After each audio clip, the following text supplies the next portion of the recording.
A gente inicia.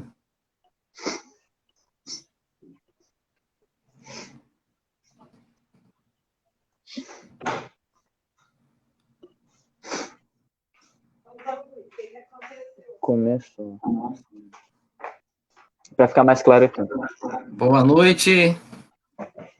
Boa noite a todos e a todas que estão aí nos assistindo pelas redes sociais, pelo canal do YouTube aí do projeto Cine Sofia. Também está nos acompanhando aí pelo Facebook. Um abraço para todos e todas. Hoje nós vamos dar continuidade ao nosso projeto Filosofia Cine Sofia em Casa, com dois estudantes aí da UERN, o acadêmico Harrison Reisten, de Pedagogia, da UERN, e Samuel Whitley, Filosofia UERN, professor da rede privada e pública de Mossoró. Também estará aqui conosco hoje participando. E já adiantando, para aqueles que queiram fazer algumas perguntas aí nas redes sociais, podem mandar, fazer o comentário pelo chat, e vamos aqui, depois da exposição, jogar para os nossos convidados aí realizarem as respostas e abrir o diálogo. Então, pode ser, além de perguntas, também algumas contribuições que vocês queiram dar para aí aprimorarmos, avançarmos aí, incrementarmos os diálogos. Então, nós vamos dar início aí com o Redson para fazer então a abertura. Depois ele vai fazer esse diálogo aí com a contribuição também do Samuel. Podem começar, Redson. Bom, obrigado, professor. Boa noite a todos. Boa noite, Whitley, Samuel. É um grande prazer estar aqui com vocês. Bom, nós vamos debater hoje a respeito do filme A Fantástica Fábrica de Chocolate. É um remake. O filme ele é baseado no livro de Roald Dahl, que foi publicado em 1964, e desde então já vendeu mais de 13 milhões de cópias em todo o mundo, né? Sendo traduzido até para 32 idiomas. Então, assim, um grande clássico. Bom, vamos fazer aqui um breve contexto, um resumo a respeito da obra para aqueles que estão nos assistindo e que possa trazer uma maior compreensão a respeito do filme. Bom, no contexto do filme, existe a fábrica de chocolates, que é comandada pelo excêntrico Willy Wonka, que depois de construir ela e inventar doces muito incríveis, a mesma vem a fechar, depois de vários roubos e de suas receitas secretas. Bom, anos depois, os chocolates produzidos pela companhia voltam a ser fabricados e o mundo inteiro acaba ficando bastante feliz e curioso por ela ter aberto novamente. Quando ela abre novamente, o Willy Wonka, ele lança 5 bilhetes. E esses bilhetes, eles são sorteados dentro das barras de chocolates. E esses bilhetes dourados, eles dão acesso a uma visita dentro dessa fábrica. E são essas visitas que marcam o contexto do filme. Bom, distribuído pelo mundo, os 5 premiados bilhetes começam a ser encontrados pelas crianças. O primeiro felizardo é um alemão gorducho, o Augustus Gloop. Em seguida, a rica mimada Veruta Salt. O terceiro bilhete fica com a Violet, que é uma garota bem rica. E o quarto garoto fica com o Mike Steve, que é bem ligado nesse mundo tecnológico. E por último, um dos protagonistas do filme, o Charlie, que é um garotinho de bom coração, e pobre, que teve a sorte de encontrar o bilhete. Bom, ao decorrer da visita na fábrica, muitos incidentes vão acontecendo e os visitantes, um a um, vão sendo desclassificados. O grande e secreto prêmio, por fim, a Charlie é concedido, que é feita uma proposta ao garotinho e esse garotinho acaba negando. A proposta seria de se juntar ao Willy Wonka e assumir as heranças da fábrica de chocolate. Bom, por desfecho, o garotinho acaba por não aceitando essa proposta, o que deixa o Willy Wonka bastante inquieto com isso. Por que aquilo? E, por final, a desfecho do filme, o Willy Wonka acaba aceitando toda a família de Charlie e eles continuam morando juntos. Bom, vamos agora abrir para alguns reflexões acerca da problematização sobre o filme e a infância. Bom, Samuel, pode começar. Você tem alguns comentários a fazer a respeito do filme. Comentários gerais. Primeiramente, dizer boa noite a todos. Sim. Boa noite a todos, né? Boa noite, professor Ramos. Boa noite, Ellison. Como o Ellison bem adiantou, esse filme ele foi produzido em 2005. Ele é um remake daquele clássico dos anos 70, né? Que tem o famoso Gene Wilder. E esse filme ele foi dirigido pelo Tim Burton, que é um diretor bem conhecido em Hollywood. E talvez eu acho que o principal, né, o protagonista dessa obra é o Willy Wonka, que é interpretado pelo Johnny Depp, conhecido pelos seus papéis excêntricos. E como o Ellison falou, ele conta uma história de um garoto comum. Eu até anotei aqui que na hora da narração ele fala que ele não era nem o mais rápido, nem o mais forte, nem o mais inteligente, e que por mais que ele vivesse nessa condição de pobreza extrema, como o filme mostra, ele ainda era o garoto mais sortudo do mundo. Aí ele fala também um pouco, mostra o contexto da família, que o pai ele trabalhava em uma fábrica de pasta de dente, se eu não me engano, e o pai dele ganha muito pouco, né, tem um salário bem complicado, assim, bem baixo, e depois apresenta o Willy Wonka, que seria um empresário de sucesso, uma figura enigmática. O Charlie mora na mesma cidade do Willy Wonka. Eu acredito que, pelo aquele semblante, passa muito aquela ideia ali daquele contexto da Revolução Industrial em Londres e etc.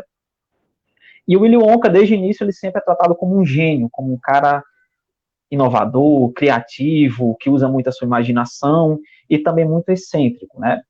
E a seguir ele vai mostrando, vai falando que esse Willy Wonka, ele começa como um vendedor, né, um chocolateria, uma loja bem pequenininha, e depois ele consegue construir a maior fábrica de chocolate do mundo.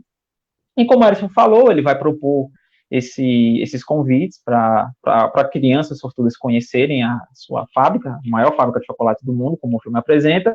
E uma coisa que eu achei bem interessante é porque cada criança, por mais que ela apresentasse um estereótipo das 5, né, que foram escolhidas, que foram premiadas, cada criança, a rigor, por mais que tenha sua especificidade, tem um menino da gula, né, como é o Augusto, tem a Veruca, que seria animada, tem a Violet, que seria aquela pessoa extremamente competitiva, tem o Mike, que seria aquele garoto que é viciado em tecnologia.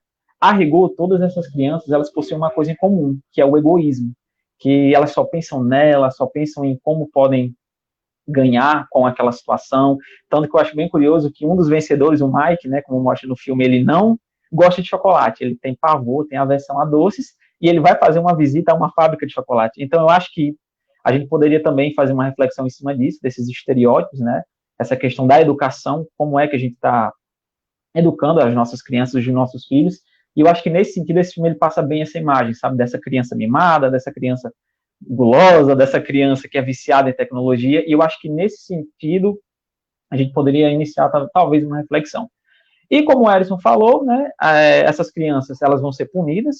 É bem interessante isso, porque quando entra um dos personagens, né, caricatos e famosos, que são os Umpa-Lumpas, meio que eles já sabem o que vai acontecer, tanto que eles são introduzidos com músicas, acontece lá um evento X, essa criança é punida, e é como se o próprio Willy Wonka ele já soubesse daquilo, os próprios Umpa-Lumpas, e no final o Charlie ele vai ser agraciado com o maior prêmio, né, o maior prêmio de todos, que seria justamente a fábrica, né, ele vai herdar a fábrica, só que nesse momento o Willy Wonka vai intervir, vai dizer que vai passar a fábrica, porque ele está envelhecendo, né, ele precisa de um herdeiro, só que ele lança uma normativa, né, olha, eu lhe dou minha fábrica, eu lhe dou todas as minhas riquezas, contanto que você abdique da sua família. Aí o Charlie, ele, de imediato, vai dizer que não largaria sua família por nada no mundo, e isso vai provocar uma crise existencial, né, uma crise existencial no Willy Wonka. Ele vai ficar, como assim, eu estou dando, né, a maior fábrica de chocolate do mundo, estou dando tudo para esse garoto, um garoto que não tem nada, por que ele não aceita isso? E depois, né, vai ter uma série de eventos que o Willy vai novamente conversar com o Charlie, E aí vai chegar, eu acho que esse é talvez o ponto central do filme, seria o trauma do Willy Wonka, porque a todo momento a gente percebe que ele é um personagem que tem essa dificuldade em proferir palavras que remetem ao seu pai, né, aos pais, ele mostra muito isso, né, ele tem aquela dificuldade. E o Charlie, com aquele seu jeito bem simples, né, bem humilde, de uma criança, essa coisa, né, de uma criança, como a gente fala, ele vai fazer com que o Willy Wonka, ele volte a conversar com seu pai, e no final do filme, né, depois as relações vão ser restabelecidas, o Charlie vai morar na fábrica com a sua família, o enredo termina com a seguinte frase, que Charlie ganhou a fábrica e que Willy ganhou aquele que seria o maior de todos os bens, que seria a família. Então, assim, basicamente seria isso que eu posso comentar, né? Ellison introduziu muito bem, e se o professor Ramos tiver alguma coisa a falar a respeito desse enredo, então fica aí o espaço aberto. Interessante, Samuel. Dois pontos que você introduziu que eu achei bastante interessante. Primeiramente, eu acho muito genial a sacada sobre a contextualização que você trouxe aí sobre a questão dos personagens. Em especial, o Charlie, que ele é o protagonista, ele vive uma realidade muito carente, porém, poderíamos dizer que a maior de todas as riquezas ele tinha, que era a questão da família. E é muito interessante o quanto a socialização do indivíduo, como esse processo de socialização, ele cria e ele diz respeito aos indivíduos, e que é muito bem estereotipado pelas crianças lá dentro do filme. Cada criança, ela traz traços que, por muitas vezes, são até contrários aos seus pais. Por exemplo, o garoto que ele é muito próximo às tecnologias, ele é muito decidido de si, ele é muito bravo em relação ao que ele quer, ele faz todas as suas vontades, e o pai, ele é totalmente o inverso, ele é extremamente passivo em relação à criança, ele não tem vez e voz em relação ao seu filho,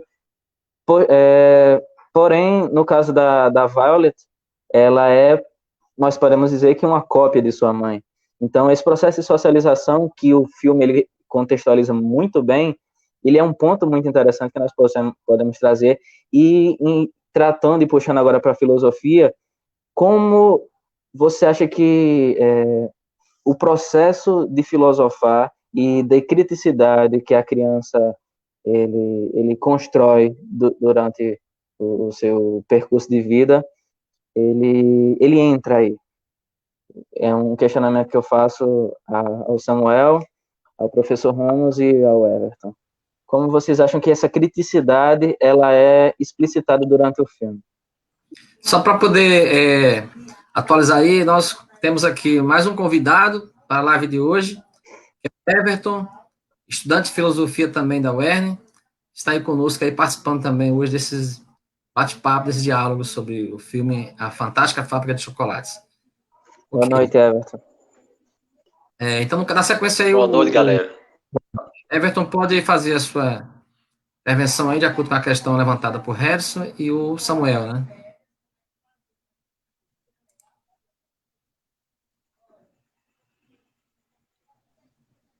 O Samuel poderia comentar primeiro aí, Pronto. porque eu vim aqui, na verdade, eu vim para ouvir a exposição dos colegas, né, e fazer uma complementação. Sim. Então, eu queria ouvir primeiro essa pergunta do Edson, ela é extremamente interessante, e eu acho que essa pergunta sobre essa questão, né, da filosofia e a criança, a gente sempre, de certa forma, é até um clichê, é comum dizer que crianças são filósofas, né, por natureza, porque sempre você observa crianças fazendo questionamentos acerca da sua realidade, acerca do mundo que ela vive, da natureza. Pai, mas por que as coisas são assim? Por que as coisas são desse jeito?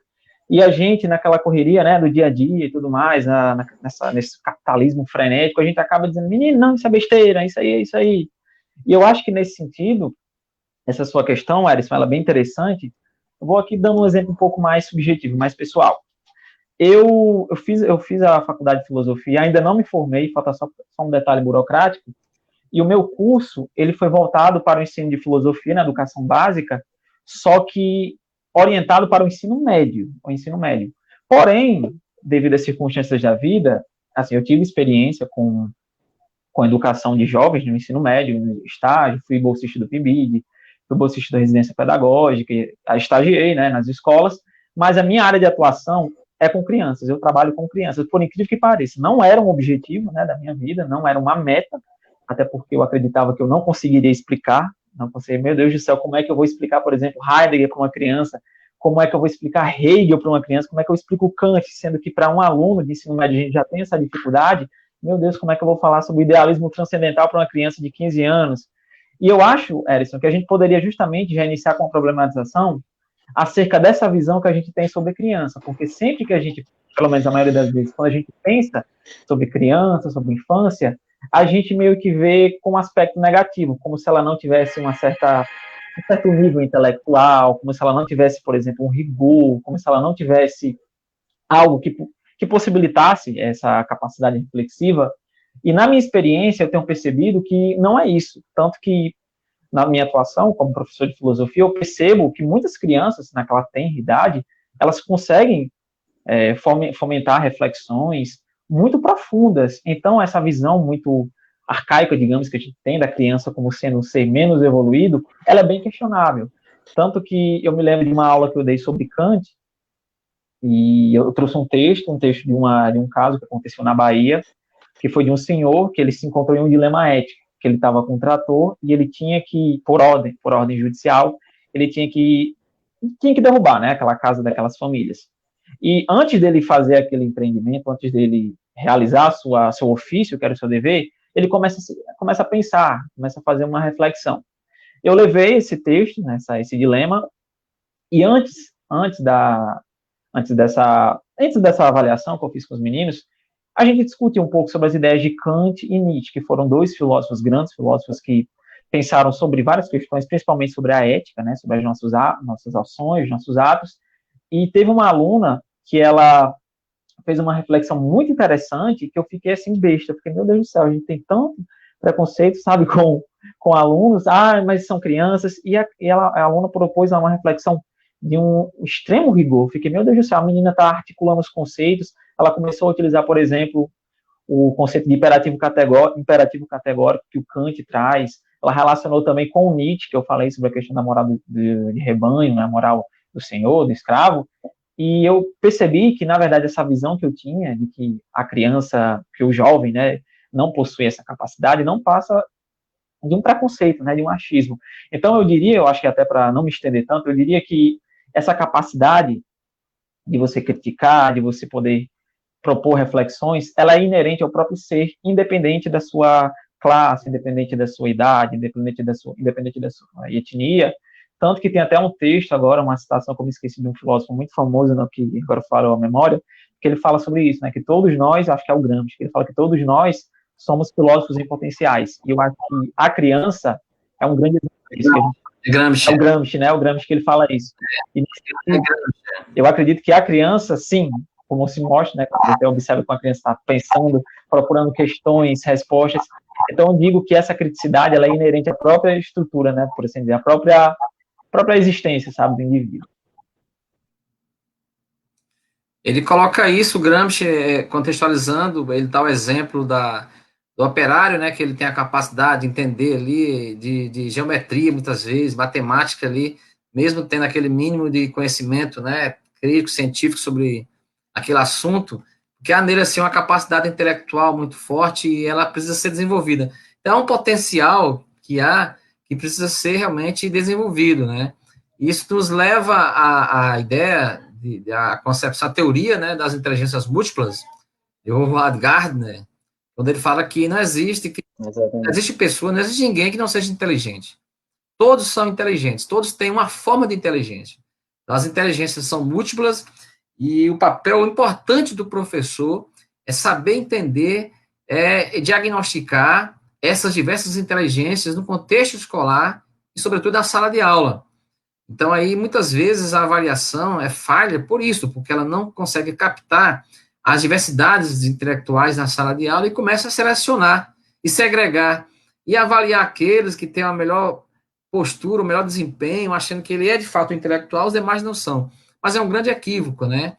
E as crianças também têm essa capacidade imaginativa, né? Essa capacidade também de entender as coisas, de captar as coisas, sobretudo hoje também com as tecnologias, né? As informações, as mídias, a internet, elas conseguem pegar muitas informações aí de maneira mais rápida até do que a gente, muitas vezes. Então, elas têm um potencial muito grande, né? Com certeza, elas têm, sim, uma certa sabedoria que precisa ser desenvolvida pelo professor. Muito interessante, eu acho que o filme nos traz essas reflexões importantes também. A capacidade, né, que o Charlie tem em relação à realidade, à família, às pessoas, o compromisso que ele tem como ser social, cidadão, diferenciando-se dos outros, né? Isso é bem interessante. Porque o Everton quer comentar uma coisa?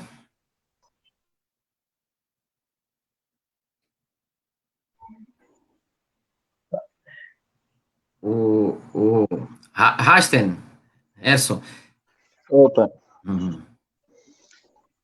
como o senhor falou, excelentes tá dando para ouvir, falas. né? Ah, Everton. O que, Everton? Posso prosseguir? Sim, estamos ouvindo. Não, um comentário rápido, pegando o gancho Uhum. do que Samuel falou sobre o estereótipo sobre as crianças, né? A visão sobre que a criança não sabe muita coisa, etc. É interessante que o filme ele passa uma mensagem meio ambígua nisso também, no sentido de que, ao mesmo tempo, são os adultos que aprendem alguma coisa, né, com as crianças ali.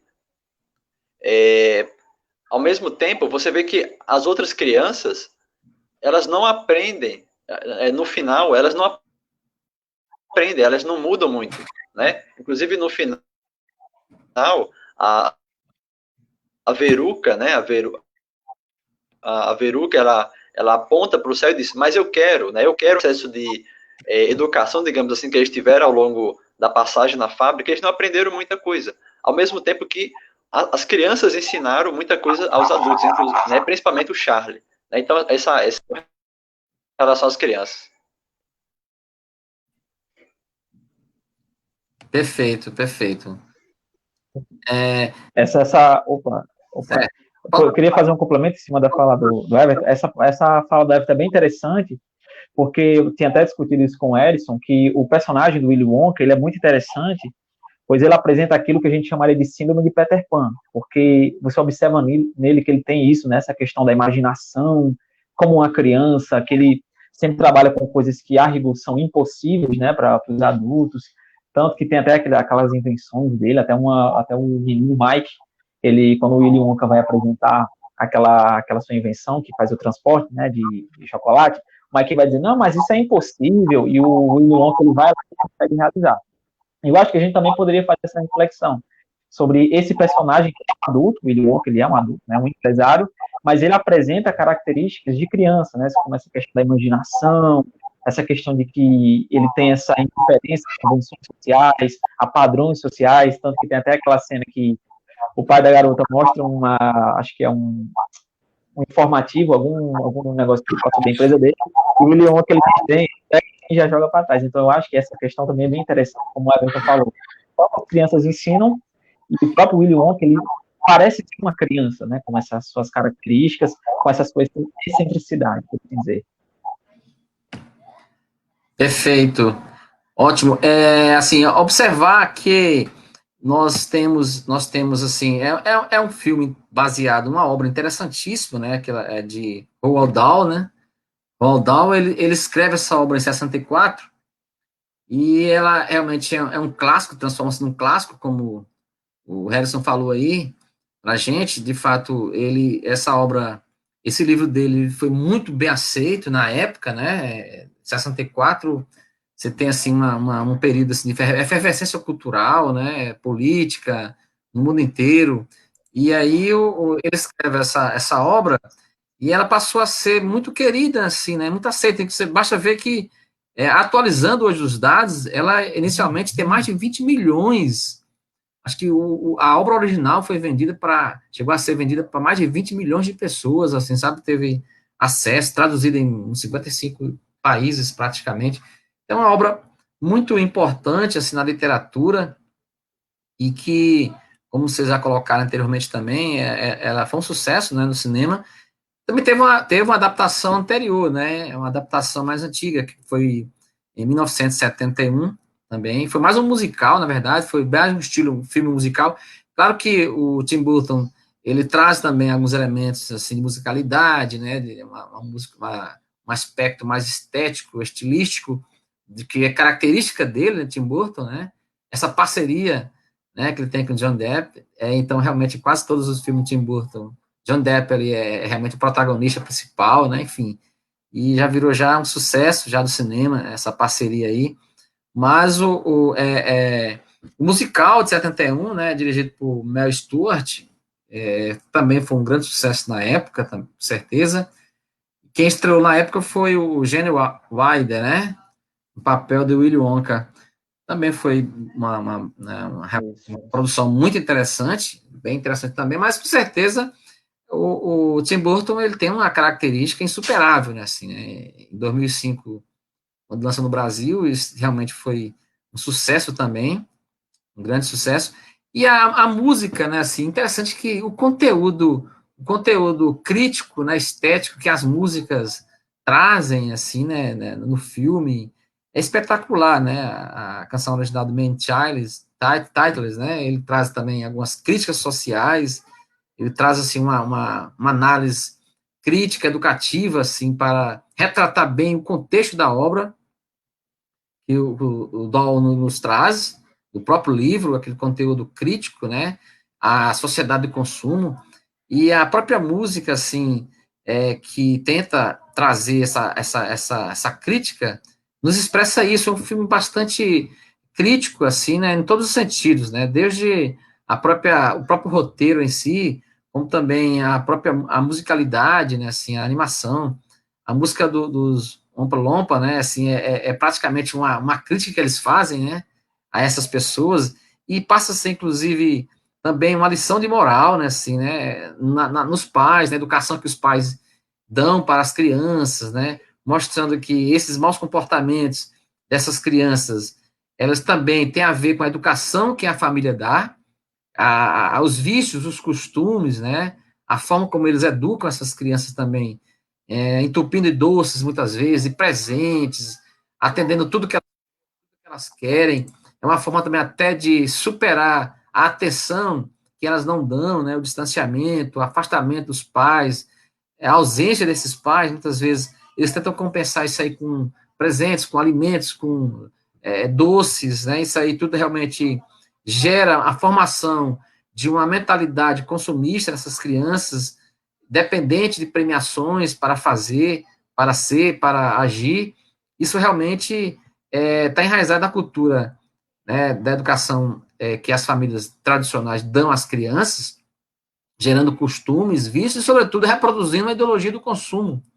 Tá? Isso é muito importante evidenciar, o filme nos traz essas reflexões muito importantes também, e eu gostaria que vocês também fizessem uma abordagem acerca dessa relação que o filme traz em relação à indústria do consumo, né? Essa massificação desses desejos, dessa imagem metafísica que tem a mercadoria, como o Guy Debord vai falar para a gente, né? A Sociedade do Espetáculo. Que interessante que a Sociedade do Espetáculo, a obra foi escrita e publicada em 67, praticamente aí 3 anos depois, né, da obra que foi realmente base, roteiro para o filme, né, de Roald Dahl, e, de fato, a Sociedade do Espetáculo também serviria também como elemento roteirístico para esse filme. E aí eu gostaria que vocês comentassem um pouco também sobre essa relação que podemos retirar aí da sociedade, a fábrica, né, a fantástica fábrica de chocolates com a sociedade do espetáculo, né, e Guy Debord nos traz aí essa ideia do consumismo. O que vocês acham aí? Ótimo. Sobre essa questão. Opa, Henderson vai falar? Desculpa. Pode falar, pode falar. Eu só queria fazer um complemento em cima da fala de Ramos sobre essa questão dessa ideologia consumista.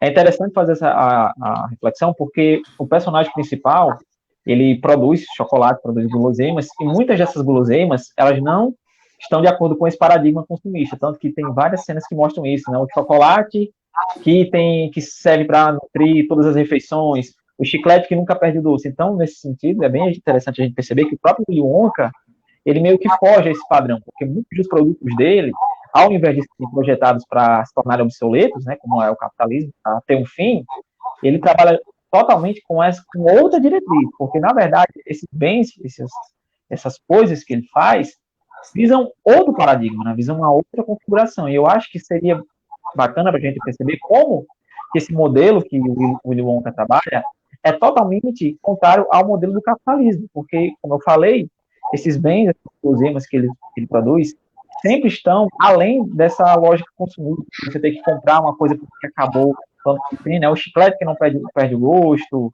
tal coisa que vai servir para não sei quantas refeições. Então, acho que nesse sentido, o Willy Wonka, ele mostra como, enquanto personagem, né, principal da obra, como ele sempre vai estar além, né, vai estar de forma contrária a esses padrões sociais, por assim dizer. Mas a Fantástica Fábrica de Chocolates, ela é realmente uma indústria, assim, né, de produção em massa de mercadorias, né, de guloseimas, para o mundo inteiro. Ela realmente é uma indústria capitalista mesmo, inclusive o regime de trabalho do Lupa Lupa lá é de regime de escravidão, né, assim, tem essa pegada também, essa análise. Os operários da fábrica são praticamente escravos. Eles seguem um sistema, um roteiro mecânico, né, de produção, eles são pessoas despersonalizadas, quer dizer, a forma que eles se apresentam é uma forma homogênea, como se eles não tivessem identidade própria, como se eles não tivessem uma característica pessoal, uma identidade, assim, de pessoa, né, uma identidade própria. Eles se confundem enquanto uma réplica, como pessoas, como um sistema autômato, né, mecânico. Então, assim, tem também essa questão aí, essa análise que se pode fazer da relação trabalhista que o Willy Wonka estabelece na sua fábrica. É claro que tem a ideia, né, do chiclete, que não acaba e tal, o gosto, mas ainda está ainda tá em estágio experimental, tanto é que levou a menina lá, né, a ter o problema e tal, e outros mais.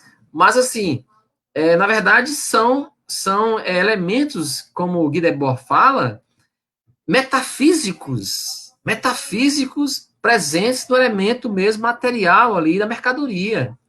Tá? A gente não pode deixar se iludir por essa ideia de que um chiclete espetacular, né?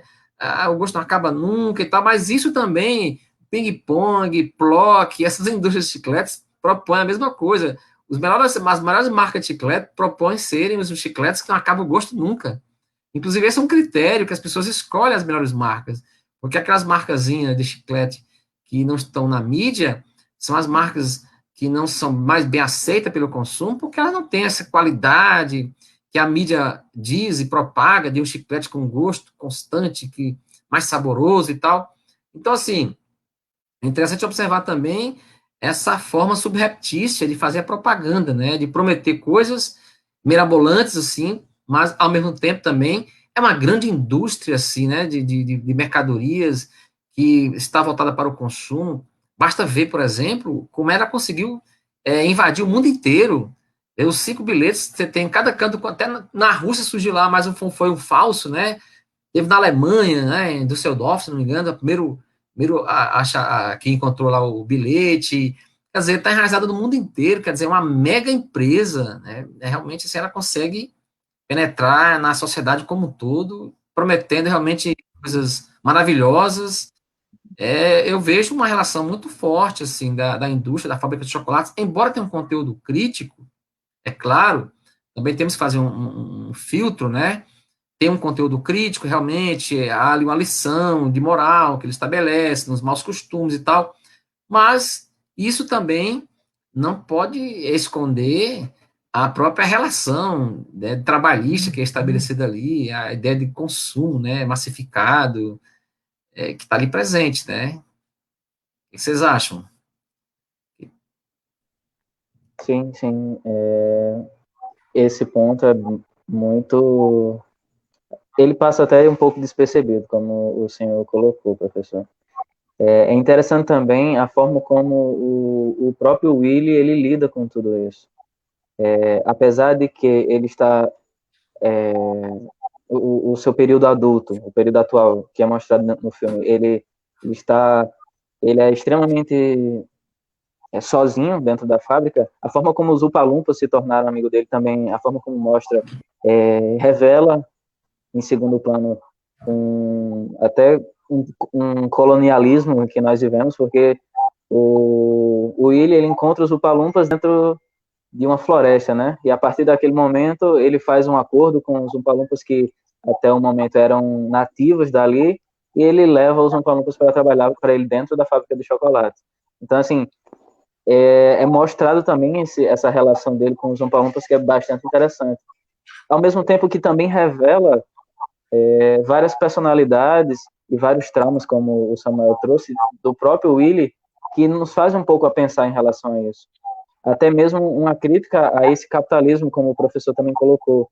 O capitalismo, ele não só atua como um sistema em que a gente é inserido, queira sim ou queira não, como também ele atua num processo de preenchimento de alguma lacuna que existe dentro da gente. O próprio Willy, ele se torna esse doceiro gigantescamente famoso a partir do momento de um trauma.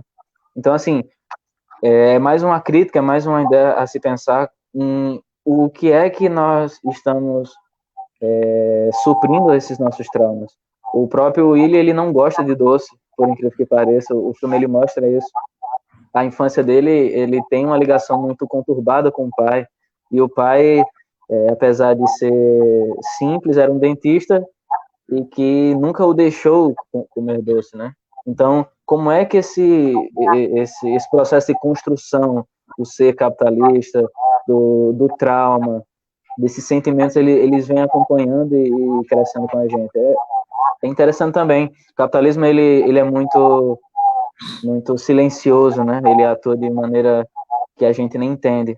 Eu costumo conversar com meus amigos que nós nunca temos escolhas, porque o que nós escolhemos já foi pré-escolhido para a gente. Então, nos apresentado as escolhas e a gente tem que escolher entre elas, como o próprio professor colocou. As marcas, elas se apresentam para a gente e dentre elas a gente escolhe o melhor. Então, da mesma forma, é tudo na nossa vida, né? Perfeito. Até o dente, sim, pode dizer. Até o dente, né, do Willy Wonka, né, que é perfeito, a dentição dele, que o filme sempre mostra, chega a ser curioso, né? O pai dele era dentista e ele tem os dentes perfeitos. O filme sempre dá um zoom nessa parte. Perfeito. Não, é assim, eu gostaria de retomar essa questão da relação da fantástica fábrica de chocolate com a sociedade do espetáculo, porque eu me achei interessante essa relação, eu estava analisando, você tem várias formas de você fazer a abordagem do filme, interessante isso, mas assim, eu peguei essa relação porque eu achei interessante, porque sobretudo no segundo capítulo, né, no segundo capítulo, aqui Everton, no segundo capítulo da Sociedade do Espetáculo, que é a mercadoria como espetáculo, né, a mercadoria como espetáculo. Então, assim, eu pontuei algumas questões para a gente refletir sobre elas e para a gente mostrar como acontece bem isso no filme, como Guy Debord coloca para a gente, né, a relação mercantilizada das pessoas, né, como a mercadoria assume um caráter fetichista, né, assim, fantasioso, a atitude dos homens em relação a essa própria mercadoria, ele coloca como uma submissão de sua consciência às formas nas quais essa reificação se exprime, né? Então, assim, é claro que, como o Samuel disse, tem ali uma proposta dele, diferenciada e tal, mas ele não tem sequer nem vida familiar, né?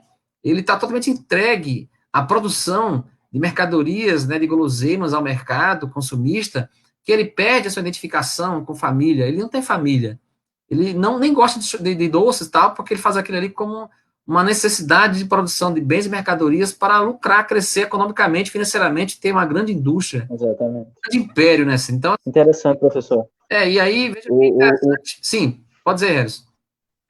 Só um pequeno adendo. Quando o senhor coloca esse idealismo dele em crescer e crescer e crescer, me veio alguns flashes em que o pai dele critica o próprio Willy, dizendo que ele nunca vai chegar em algum canto, em que ele vai ser um fracassado. Então, assim, o capitalismo, ele, como eu coloquei, ele atua nesse processo de alimentação de sonhos. Quando ele é justificado como algo bom, a maioria das pessoas que são encantadas pelo capitalismo, ele atua dessa forma. É muito bonito como ele se apresenta. Portanto, não é. Exatamente, quando está falando para Samuel, o Guy Debord fala muito sobre essa questão do estado fluido, né, dessa mercadoria, porque assim, embora pareça trivial, isso é uma passagem até do próprio texto de Guy Debord, né, embora pareça trivial à primeira vista, a questão colocada ali, que é apenas uma fábrica, meramente de chocolates e tal, mas há por trás dela ali, né, à primeira vista, ela é, na verdade, imensamente complexa, né, o Guy Debord fala que a mercadoria tem suas sutilezas, metafísicas, inclusive, ele fala isso claramente, ela tem ela se traveste uma simplicidade sensível, mas na verdade há ali um elemento suprassensível, né? Ele diz até assim, é pelo princípio do fetichismo da mercadoria, a sociedade sendo dominada por coisas suprassensíveis, embora sensíveis. Né? O que o espetáculo se realiza absolutamente. O mundo sensível é substituído por uma seleção de imagens que existe acima dele, ao mesmo tempo em que se faz reconhecer como sensível por excelência. Assim, você pensa que, então ali você tem uma vida, uma produção, tem todo um processo ali de humanização, né, da mercadoria, a tentativa de torná-la não algo que gere dependência, que as pessoas possam tê-las e depois ali garantir uma certa eternidade como bem valorativo, mas há uma sutileza muito forte presente ali, que é a ideia de hipervalorização da mercadoria em si, para que ela se torne competitiva. Veja só o caso. Vamos analisar aqui bem os aspectos colocados no filme. Nós temos aqui algumas questões, que algumas pessoas estão comentando aqui já na internet, lá no Face, mas vou já colocar também aqui para a gente refletir sobre elas, né?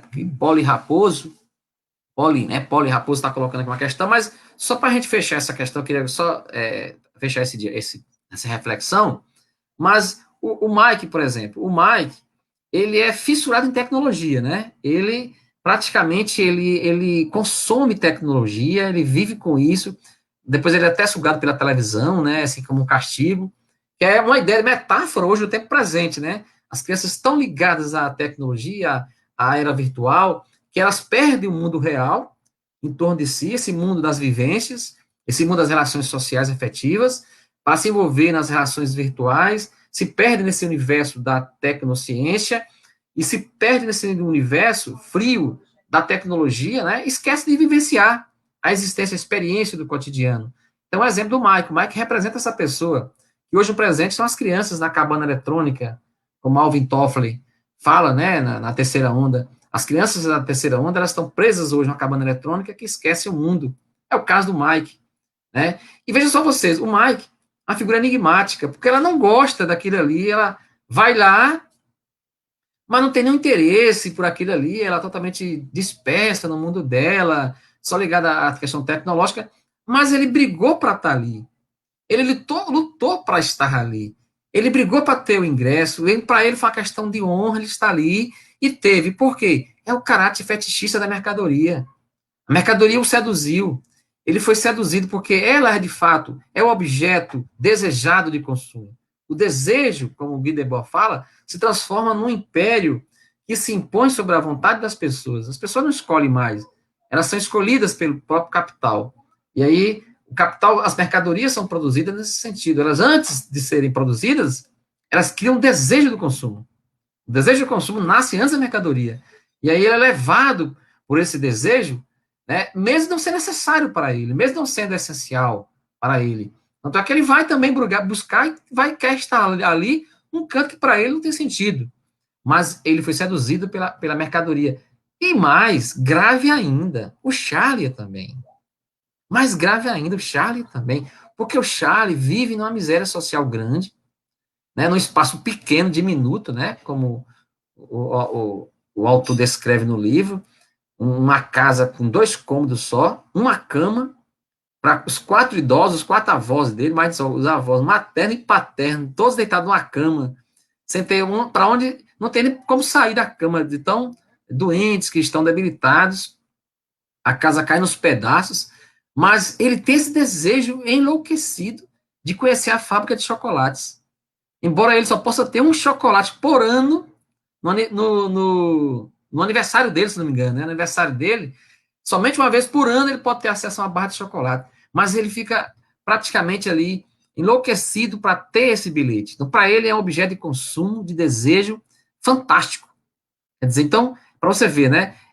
Não é necessariamente um pão, um alimento, embora ele tenha essa ideia de que ele é um menino compreensível, viva ali com os pais, dá atenção, os pais ajudam ele, tem aquela solidariedade entre a família, mas a ideia do consumo perpassa todos os elementos, os vínculos sociais.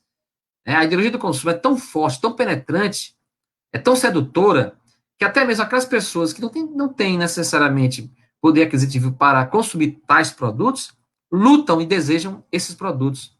As favelas, as comunidades periféricas hoje, né, nessas sociedades de alta vulnerabilidade social, as pessoas sonham com o tênis da moda, a roupa da moda, né, o tênis da Nike, e ali eles não estão nem aí se eles têm uma comida na mesa ou não, mas eles querem ter, né, querem possuir aquela mercadoria que está ali como sendo um elemento metafísico pairando sobre os seus desejos, consumindo ao mesmo tempo, seduzindo e manipulando. Então, assim, o Charlie também é seduzido por isso. Então, assim, é interessante analisar, e isso vem numa discussão que logo após o Guy Debord escreve essa obra dele, que me parece um roteiro, né, assim, meio controverso, presente também na fantástica fábrica de chocolates. Essa questão do consumo aí é presente. É o sonho americano, né? E um dia você sair da miséria e tornar-se rico. No final ele herda a fábrica, né? Que é o maior desejo do sonho americano, né? Você ficar rico e ter muito dinheiro e tal. Também é presente na vida dele. Bom, é uma leitura que a gente faz assim, a filosofia tem essa chatice, né, de querer muitas vezes perturbar o roteiro, né, assim, das narrativas, mas é uma coisa que eu observei ali muito forte presentemente. Tem aqui uma pergunta que foi lançada aqui por uma internauta, é a seguinte, está aí na tela para vocês, ó. Poli Raposo. Boa noite, parabéns pelo debate e escolha do filme. Este filme é encantador, principalmente lá na primeira versão, né?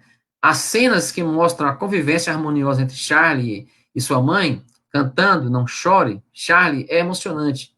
O cuidado dele com os avós é uma lição para todos, né? Então, a questão que ela coloca aí sobre a relação afetiva da família, como eu estava falando aqui para vocês, uma coisa muito marcante ali, né, na família. Mas isso é suficiente para caracterizar Charlie como alguém que estaria fora dessa sociedade do consumo? O que vocês acham? Que lições mais podemos tirar disso? Bom, como o senhor falou, né? O capitalismo, ele engole a todos, na verdade. Há pensadores que dizem que alguns outros modelos econômicos são apenas outras formas do capitalismo. Ele é tão intenso que ele perpassa as nossas concepções de o que seria capitalismo. Como eu disse anteriormente, a forma como ele se mostra para a gente, ele é muito doce, como o senhor falou sobre o sonho americano, como uma crítica a algumas sociedades que, por mais precárias que elas sejam, o capitalismo ele ainda é um sonho dessas outras pessoas. Apesar da marginalização, ela inferir uma realidade muito precária às pessoas, de até sofrimento, uma quase vida, o almejo dessas pessoas em mudar de vida não é meramente para sanar esses problemas, mas a ideia de que vencer na vida é alcançar esse sonho americano. As pessoas, existe uma cultura, aí agora puxando um pouco para a educação, de que a educação ela é para a vida, mas não para ser vivida, e sim para se alcançar um status dentro desse modelo econômico que existe, de que isso não é válido, esse saber não é válido, isso não importa você aprender. Interessante que as crianças vejam isso, porque isso vai ser cobrado posteriormente. Aí a gente vê e trazendo, fazendo analogia ao filme e respondendo a pergunta do senhor, essa questão do Charlie, que por mais que ele cultive esses valores sociais junto com a sua família, esse desejo dele de ainda alcançar a fábrica de chocolate, seja para suprir essa demanda do capitalismo, né? Essa fala do verdade. Sim, opa. Sim, Samuel. Eu fiquei me lembrando aqui de alguns episódios que a gente passa na vida docente, porque principalmente quem é da filosofia ou dessas áreas, né, ciências sociais, história, sempre quando a gente vai lecionar, quando a gente entra em sala de aula, acho que o primeiro questionamento que fazem é esse. Tá, mas para que eu tenho que aprender isso? Isso aí serve para quê? A gente está nessa lógica, né, mercadológica e etc. E sobre isso que Alisson falou, achei bem interessante, porque eu me lembrei de alguns episódios que eu passei em sala de aula, que a gente chegava, né, se apresentando, os professores, e muitos colegas, o que é que eles diziam para os alunos? Gente, vocês têm que estudar, até em palestras, né, não só em escolas. Vocês têm que estudar para ser alguém na vida, você tem que estudar para ganhar isso, para ter carro, para ter moto, você tem que estudar, que eu conheço uma pessoa que ganha 30, 40 mil, eu fiquei assim, meu Deus do céu, essa pessoa que está dizendo isso, será que ela ganha esses 30, 40 mil? Então, essa questão, como a Alison falou, dessa lógica mercadológica, essas relações sociais pautadas nesse modelo capitalista, ela está muito enraizada, né? Está muito presente na nossa própria, no nosso próprio ser social, né? Como sobre isso, sobre essa questão dessas relações sociais de produção e como o capitalismo ele transforma tudo em mercadoria, ele quantifica tudo. Tanto que o Manifesto Marx fala isso, que o capital ele acabou, né, com todas essas relações monetárias, que tudo virou um valor. Por exemplo, você vai para o médico, tem um valor X de consulta, você vai para qualquer segmento social, você tem que pagar, por exemplo, para você fazer o uso dessa internet que a gente está falando aqui, a gente tem que pagar uma quantia X, e eu acho que seria bem nesse sentido, de como essas relações sociais acabam meio que gerando esse nosso ser social, seria mais ou menos nesse sentido, pelo menos uma reflexão. Perfeito, inclusive, Samuel, essa tua intervenção agora aí, né, ela me mostrou aqui agora um recorte que eu fiz aqui, para poder dialogar com vocês, novamente, a Sociedade do Espetáculo, me lembra o Manifesto do Partido Comunista de Karl Marx e Friedrich Engels também, tá? Com certeza é um bom exemplo também, uma boa referência para essa sociedade do capitalismo, né? Esse império da mercadoria sobre o sentido das relações humanas, né? Essa questão do estranhamento das pessoas entre si, o caráter de metafísico, né? Que Marx coloca também, esse elemento fantasmagórico que a mercadoria se apresenta para os indivíduos, né, para as pessoas, basta ver também nas relações lá de produção, na fábrica, né, os ompa-lompas, eles não são considerados realmente pessoas fundamentais para a fábrica existir, né, mas justamente o Wonka, que é o senhor, né, o Willy Wonka é o senhor da produção dos chocolates, é ele o cara, né, ele é o cara. Então, mas sem os operários lá, escravizados na sua produção, praticamente assim, rotineira, né, no seu trabalho constante, produzindo, e que tem que ser animados, e tem que cantar, e tem que ficar felizes com isso, mas também nos expressa aí uma crítica aí, que podemos fazer às relações de produção no sistema capitalista, né, os operários, eles tudo produzem, mas nada tem para eles. O senhor passa a ser, então, dono, né, do processo produtivo, e tudo que se fala a fábrica de chocolate, Willy Wonka é o cara, né, é o senhor. Mas e os operáriozinhos? Será que sem eles a fábrica existiria? Não, né, com certeza não, mas eles são seres que estão ali distante dessas luzes da ribalta, né? São seres que estão ali praticamente nas sombras. Nem identidade tem. O nome é único só para todos eles, né? Um nome só identifica todos eles, como uma massa de proletários, né? Uma massa de proletários que não tem identidade, né? Eles são completamente ali presos a um sistema mecânico de produção que não tem liberdade para existir enquanto seres, né? Enquanto seres livres. E aí, além dessa questão que você cita de Marx, essa crítica que Karl Marx faz ao capitalismo, esse sistema de produção de bens materiais, esse controle, esse poder que tem o senhor sobre todo o processo produtivo, essa dialética, né, que é estabelecida entre o senhor e o escravo, onde o escravo ele só existe em função do senhor, o senhor só existe em função do escravo, como Hegel coloca na Fenomenologia do Espírito, mas ali nós vemos realmente essa ideia de que o estranhamento se dá no sentido de exclusão da importância que tem aqueles indivíduos minúsculos, né, os ompa-lompa lá, na produção de mercadorias. E, como Marx coloca, a produção se dá de maneira tal, e do trabalho tão mecanizado, um trabalho tão fragmentado, que perde, então, o indivíduo, o operário, perde a capacidade de se compreender também como senhor daquele processo. Eles não são colocados como senhores do processo, mas apenas como pequenas peças minúsculas que estão ali apenas cumprindo um papel ritualístico e pronto. Mas o grande senhor da mercadoria é o grande detentor dos meios de produção, que é o capitalista Willy Wonka.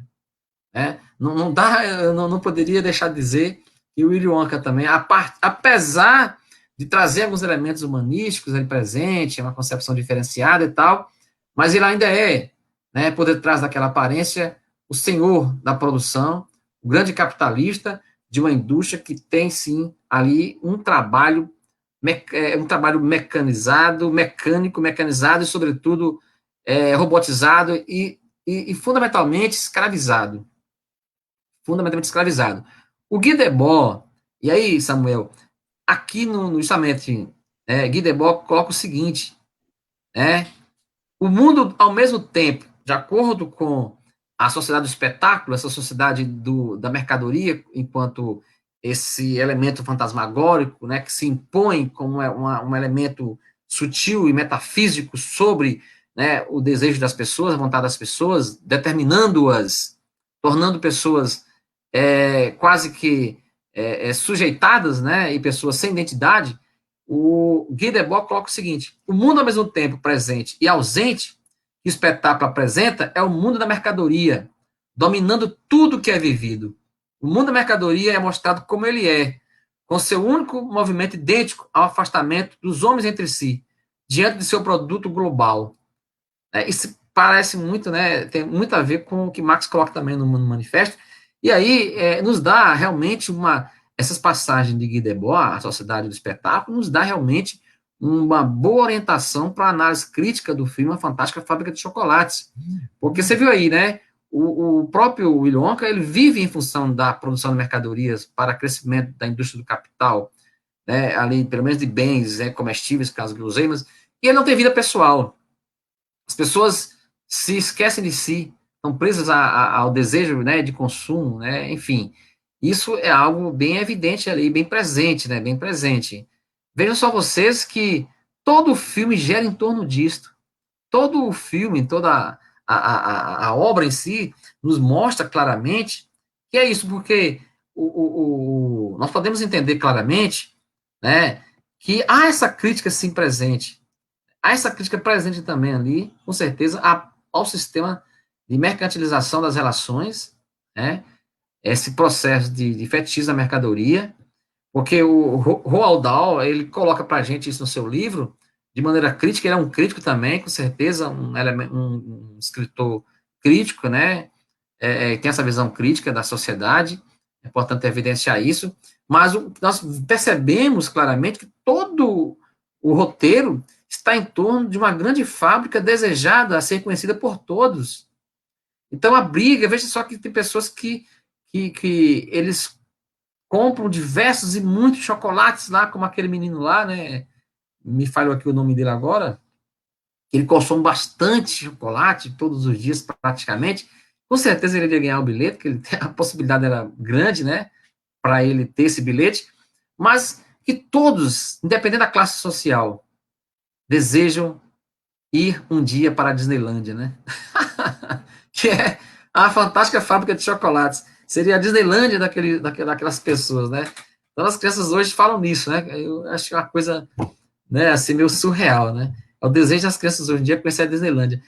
Tomara que isso acabe um dia, mas está acabando, O que vocês acham aí?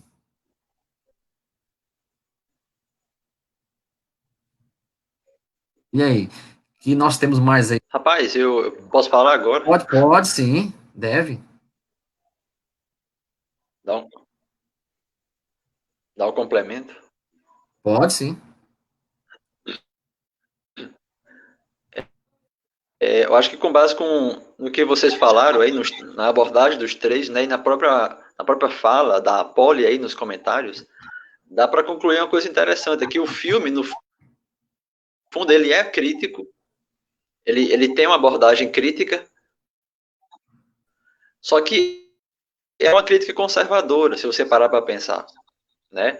Se a gente está falando aí de Marx, né? É uma crítica conservadora no sentido de que tem um certo familismo ali, né? Uma ideologia bem sentimentalista. Eles não criticam ali, por exemplo, a exploração dos trabalhos, o bem colocou, eles não sentem o mal-estar ali, né?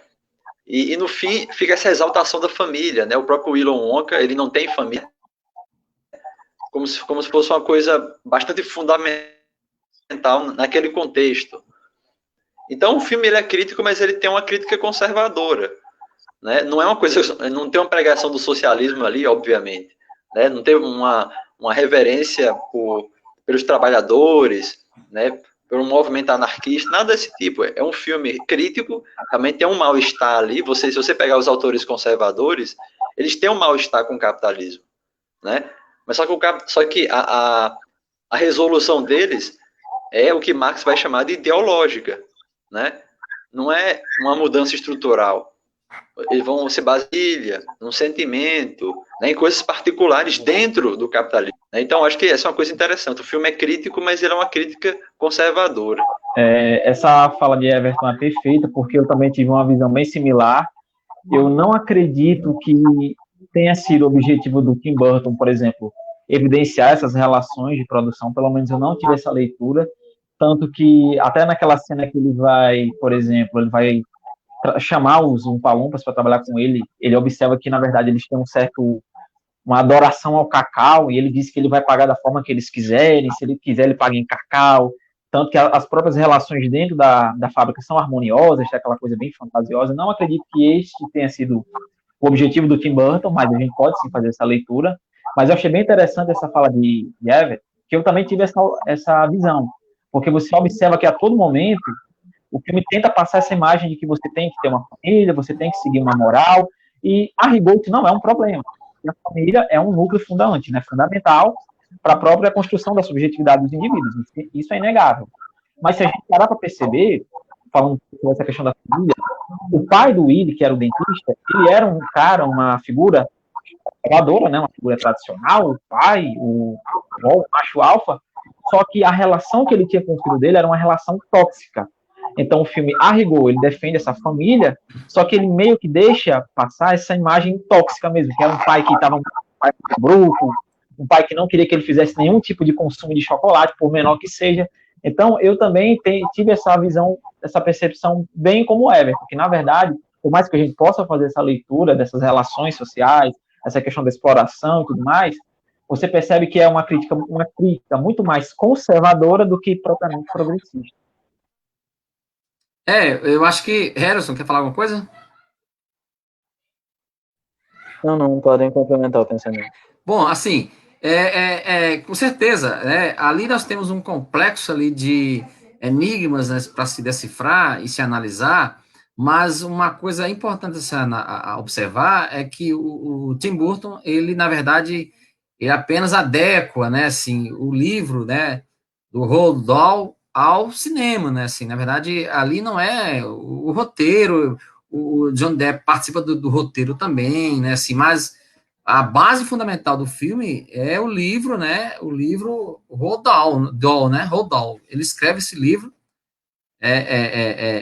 em 64, e a partir daí é que nós temos essas duas adaptações ao cinema. Então, Tim Burton, ele, na verdade, traz essa adaptação, é claro, mas não podemos dar a ele todo o mérito, né, do filme em si, porque o roteiro se adapta ao livro, né, o livro realmente expressa isso, e, de fato, você pegando o livro é bastante curto, são 30 capítulos mais curtos, né, é um livro de rápida leitura, mas, assim, não é, veja bem vocês que não é realmente mérito, né, totalmente de Tim Burton. Tim Burton, ele tem essa capacidade espetacular de transformar elementos, assim, simples em coisas fantásticas, fabulosas, né, assim, mirabolantes, né, seus filmes em geral, Alice no País das Maravilhas, né, Barbeiros, Swiss Toad, né, que é aquele misterioso cavaleiro sem cabeça, enfim, o Eduardo Mãos de Tesoura, e outros mais. Ele é um cara fantástico, Tim Burton é um cara fantástico, ele consegue, assim, transformar elementos simplórios da vida cotidiana em coisas fantásticas, hiperreais, coisas surrealistas, tá? Mas, assim, quanto à Fantástica Fábrica de Chocolates, nós também temos que dar o mérito também ao escritor, né? Com certeza, Roald Dahl, ele escreve isso com elementos de uma crítica social, sim, porque, inclusive, ele passou por tribulações grandes na vida dele, né? Assim, a vida afetiva dele, familiar, de mãe, esposa, com problemas de saúde e tal, ele teve problemas sérios na vida dele, então ele tem essa preocupação, né, assim, em trazer um pouco, né, não só essa obra, mas outras que ele escreve também, não sei se é Matilda, que é uma outra obra que ele escreve também, que tem esse caráter de uma obra de literatura infantil, mas sempre se preocupando com essa questão de dar uma orientação às crianças, de como elas podem ser mais cativadas, entendidas, compreendidas. Mas, assim, o roteiro é interessante, porque o roteiro, ele não faz uma defesa necessariamente a uma família tradicional, assim, ele critica a família tradicional. Inclusive, a música Zompa Lompa, né, claramente mostra isso pra gente, né? Ele diz assim, a música, um trecho da música que eu peguei aqui e traduzi é assim: se você for esperto, vai me ouvir. O que você ganha quando se entope de doces? Comer como um elefante? O que você ganha ficando terrivelmente gordo, né? Aí diz mais assim: se você é comilão, longe você vai viver infelicidades também, né? Eu tenho um outro enigma para você. Se você for esperto, vai me ouvir. Goma de mascar é bom de vez em quando, te ajuda a parar de fumar e deixar seu sorriso branco, mas isso é repulsivo, revoltante e errado. Mascar o dia todo. Quer dizer, aí ele fala, quem você culpa quando seu filho é um pentelho, mimado e acarinhado como um gato siamês? Culpar as crianças é uma mentira e uma vergonha. Você sabe exatamente de quem é a culpa? A mãe e o pai. Tá? Se você não está mimado, então longe você vai viver uma felicidade também. Enfim, a música do Lompa Lompa, que eles cantam, entoam, é uma música crítica dessas educações, essa forma de educação que os pais dão para as crianças, inclusive a família tradicional lá, de sempre substituir a presença dos pais, né, a atenção dos pais às crianças por mercadorias, por presentes, por brinquedos, por guloseimas e doces. Muitas vezes os pais se ausentam tanto, de maneira tal, que querem compensar dessa forma. E aí as crianças começam a ficar criando essa relação com os pais, né, de compensação. De compensação. E aí elas começam a identificar num presente do pai um carinho, que não é, porque na verdade nós estamos vendo ali a substituição de uma relação de afetividade para com substituindo a afetividade, né, importante, fundamental nas relações humanas, por compensações. Tá? Então, assim, você vai ver que o musical em si, em geral, ele traz também, já é um roteiro adaptado realmente, aí os roteiristas, John Depp traz aí sua presença também, é claro, já tem influência muito forte de Tim Burton também. Nós vamos ver uma crítica radical, sim, aos comportamentos, aos costumes morais da sociedade. Agora, você tem um final feliz, né? Porque é o seguinte, aí que está o problema. Aí que está o problema, porque o cinema hollywoodiano, né, ele tem essa questão. O Tim Burton, ele na verdade, um diretor inusitado, espetacular, mas ele também é aqueles diretores meio marginalizados, assim, né? Ele não está assim, muito nas luzes da ribalta de Hollywood, ele tem não é aquele diretor que é bem premiado, tão premiado assim. Esse filme mesmo ele só sofreu indicações. Esse filme ele teve várias indicações, mas não chegou a receber nenhum Oscar, nenhum grande prêmio, nada, embora seja um filme muito, muito bom, muito legal, muito interessante, o roteiro dele espetacular, né, a atuação do diretor, né, e sobretudo do protagonista, John Depp, né, no personagem Willy Wonka, é interessantíssimo aí, né, com certeza, mas só que não foi premiado em nada. De fato, ele é um marginal, assim, do cinema, um cara que, como Woody Allen, né,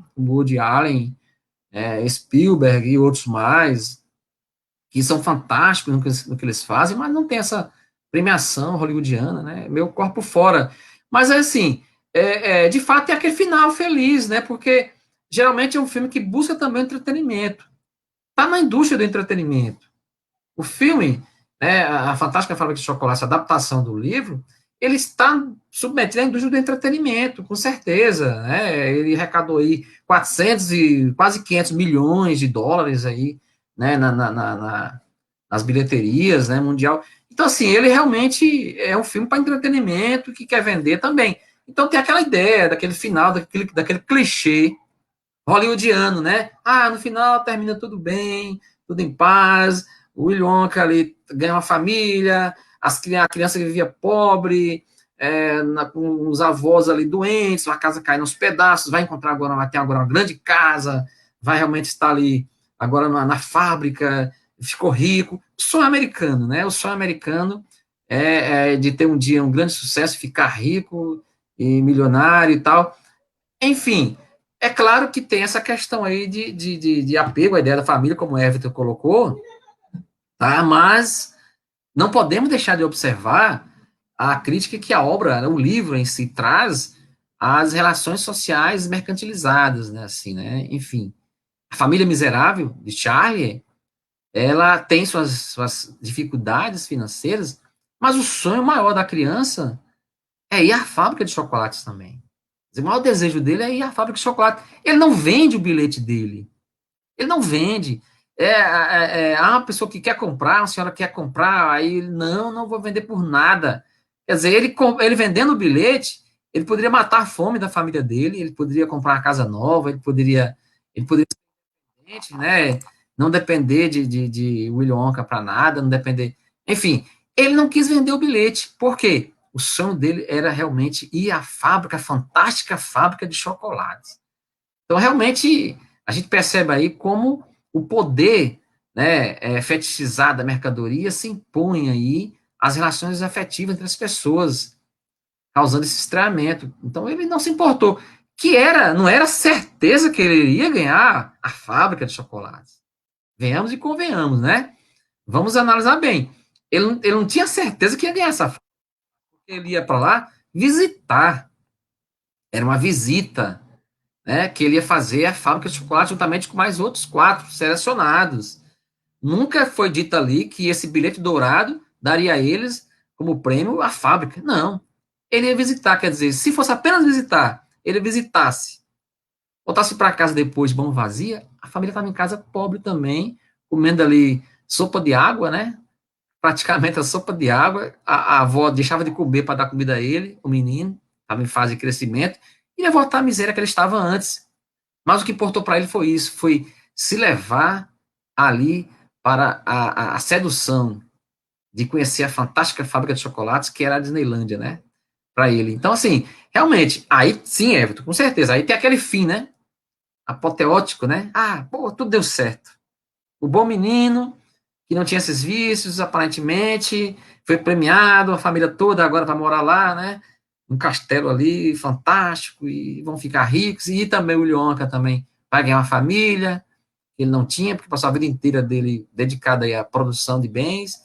Enfim, é uma questão realmente para se refletir, né? Tem muitos elementos ali, sim, de crítica social, mas também, como o Everton colocou, esse final é realmente um final que, para mim, ele deixa assim a desejar, porque de fato traz aí a ideia de uma esperança, né, para as crianças, porque o autor do livro, ele, como eu falei para vocês, ele tem uma vida muito atribulada, né, muito difícil e muitos transtornos, então assim, enquanto criança também, ele passou por muitas dificuldades, necessidades, então traz aí também essa ideia, né, de uma possibilidade, de uma solução, né, enfim, mas são observações interessantes, sim, que podemos extrair. Estamos aqui mandando aqui para a gente, aqui para vocês, os likes aí, o André Stanley mandando aí também uns likes aí, comentando algumas coisas também aí. Mas aí, o que vocês acham? Tem alguma coisa mais aí a comentar, analisar, alguma coisa mais a refletir? Vocês querem fazer já as considerações finais? Como é que é? Tem alguma contribuição Bom, mais? como o senhor colocou, é interessante analisarmos a proposta do filme, trazendo apontamentos, principalmente a respeito dos que ficam implícitos ali, né? Como comentamos anteriormente, essa relação comercial que o Willy Wonka ele acaba se interpretando dela e como ela acaba a suprir alguns problemas sociais dele, familiares, pessoais, é muito interessante. Eu escolhi esse filme, discuti a respeito desse filme, principalmente por ele ser um filme, na maioria das vezes, visto pelo público infantil, e como alguns problemas que dizem respeito, principalmente, que acometem esse processo do crescimento da criança, ele trata muito bem. Por exemplo, a ausência da família, como já foi colocado aqui, o excesso de recompensas, como o senhor colocou, professor. Recompensas como se fossem carinho, que na verdade não é, né? E como, a fim de problematizar aqui, como a filosofia e a construção desse pensamento crítico dessa criança, muitas vezes ausenciada pelos pais, ela poderia e ela é refletida dentro desse filme. E por isso, agora eu lanço um questionamento aqui. A filosofia durante a infância, tratada nesse filme, como vocês enxergam isso? Em relação à criança, como o Samuel já trouxe, o pensamento filosófico ele é inerente ao ser humano, ele existe. Na infância, como vocês veem isso? Samuel, começar? Samuel Everton. Sim, eu posso fazer uma consideração breve. Bem, assim, eu, de fato, como eu falei, né, eu acredito nisso, nesse potencial, mas uma coisa que eu sempre falo, e que eu também deixo claro para os meus alunos, é que, ok, então você tem todas as capacidades cognitivas, existenciais, que possibilitam o ato de filosofar. Mas eu sempre digo para eles que o fato de você poder filosofar não significa que você, de fato, vá filosofar. Eu dou até um exemplo para eles que eu digo, não é porque fulano de tal tá num bar, tá bebendo cachaça, ele vai começar a virar um filósofo, não. Eu sempre tento deixar implícito que o exercício filosófico ele é muito rigoroso, ele é sistemático, ele requer de muito esforço, um esforço muito grande, que eu posso até comparar, por exemplo, ao exercício físico. Então, assim, como eu falei, acredito nesse potencial, que é inerente, sim, aos indivíduos, de você poder filosofar, mas é como eu falei, uma coisa é você ter esse potencial, você poder, mas o fato de você poder não significa que qualquer coisa é filosofia. Qualquer opinião é filosofia. E isso que eu tento deixar um pouco claro nas minhas aulas, que, beleza, isso aqui é uma opinião, mas o pensamento filosófico ele é muito mais que isso, ele é muito mais complexo, ele é muito mais robusto. E eu acho que o professor Ramos ele poderia falar um pouco também sobre isso, sobre essa questão dessa sistemática, né, essa rigorosidade que o pensamento filosófico exige. Ótimo. Antes do professor Ramos, só para incrementar um pouco mais a pergunta e o questionamento que eu gostei bastante. Bom, a partir do momento que uma criança ela é apresentada a uma obra como essa, Fantástica Fábrica de Chocolates, em que é lançado tantos questionamentos, uma explosão de raciocínios que é realizados pela criança em relação a isso. Quando nós poderíamos apontar que a partir desse filme a criança ela está filosofando? E aí eu passo a palavra agora para o professor. Everton, pode falar, Everton.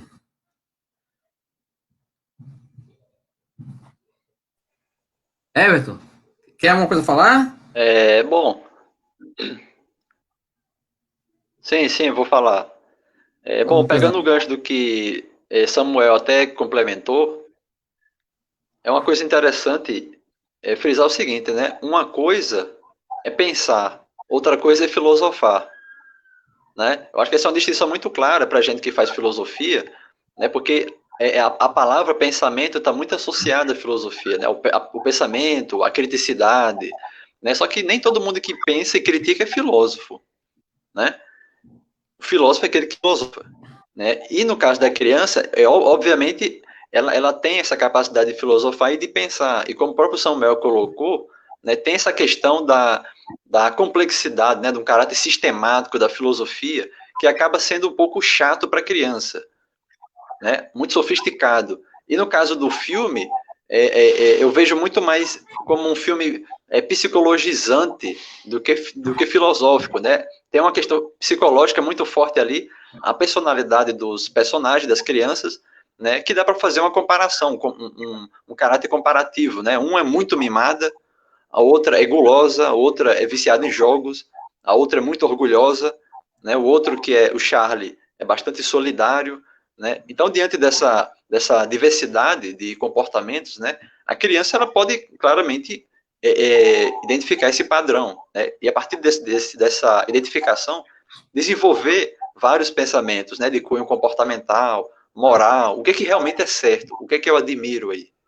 Eu admiro o Charlie, eu admiro o gordinho lá que comia muito, né, o que realmente é certo e errado ali. Né? Então, tem tanto uma base psicológica forte, mas também tem filosófica, né? De você criar essa amplitude de questionamentos e de autorreflexão sobre o que está sendo posto ali, de correto. Né? Todos que estão agindo ali estão achando que estão fazendo certo. Aí entra a questão ética. Né? E do ponto de vista psicológico, como eu já falei, tem uma diversidade muito grande ali de personalidades, de comportamentos, que gera realmente, pode instigar muito a criança a pensar, né, a refletir. Mas, obviamente, por si, ela não consegue fazer isso, né? Tem que ter um professor ali auxiliando. O problema eu diria assim, só para fazer uma breve consideração rápida, o problema está em a gente definir o que é filosofia, né? Primeiro, ok, a criança pode filosofar e tal, mas o que é filosofia? Como é que a gente delimita? Se é que é possível delimitar, já visto que essa pergunta ela é uma pergunta bem chata, né? Quem faz filosofia sabe disso, às vezes está naquela família. Ah, você faz filosofia, mas o que é filosofia? Dificulta tudo. E acho que essa talvez seria a primeira pergunta. Okay, a criança pode filosofar, mas o que é filosofia? Continua, Everton. Terminou?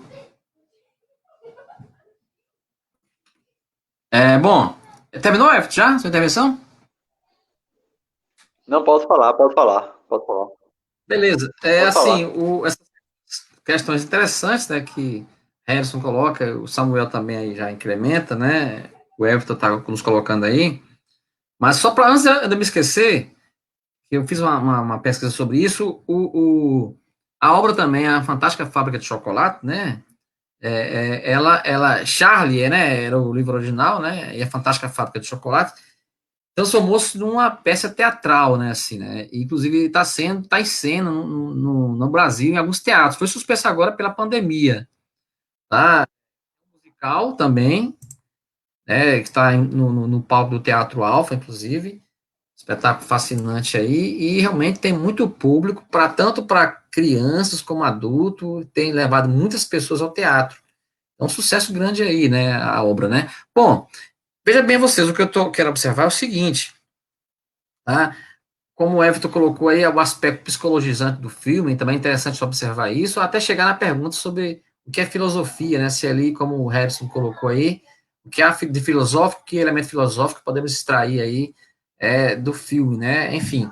Mas veja bem, o aspecto psicologizante aí está presente também na educação familiar que é dada às crianças, mas uma família que está submetida a todo um sistema, a toda uma cultura comportamental produzida pelas relações mercantis da sociedade do consumo e do capitalismo, né? Então, veja bem, as crianças são formadas numa sociedade capitalista cuja cultura é dominada pela ideologia do consumo. Então, você tem a criancinha que come muito, que tudo quer realmente comer, e ela vive o tempo todo se alimentando, comendo, aquilo também ali é realmente resultado de um produto produzido pela indústria mercadológica, a indústria do consumo, né?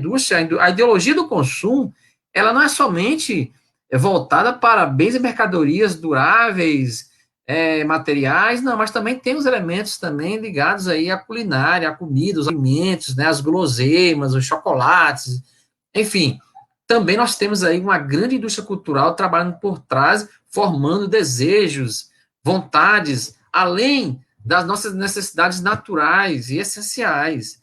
Então, assim, a criança que come muito, que muitas vezes está ali presa ao consumismo, né, de alimentos, tem um problema psicológico ali que pode estar traduzido em ansiedade, pode estar também ali traduzido também nessa compensação, essa compensação pelo abandono da atenção dos pais, e os pais muitas vezes vão substituindo afetividades, carinho, atenção por alimentos, comidas, doces, baganas, presentes, tudo que a criança quer vai tendo, como é o caso de Violet, né?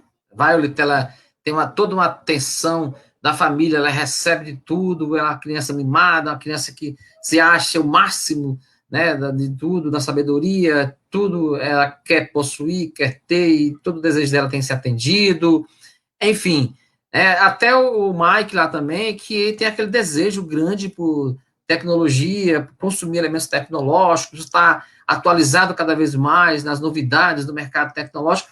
Então, assim, você tem diversos elementos aí mercadológicos presentes, e todos eles se confluem para a ideia de um produto que é colocado aí como objeto de desejo de consumo para todos. E no fim está justamente a grande indústria cultural que é montada para fabricar esses desejos para vender.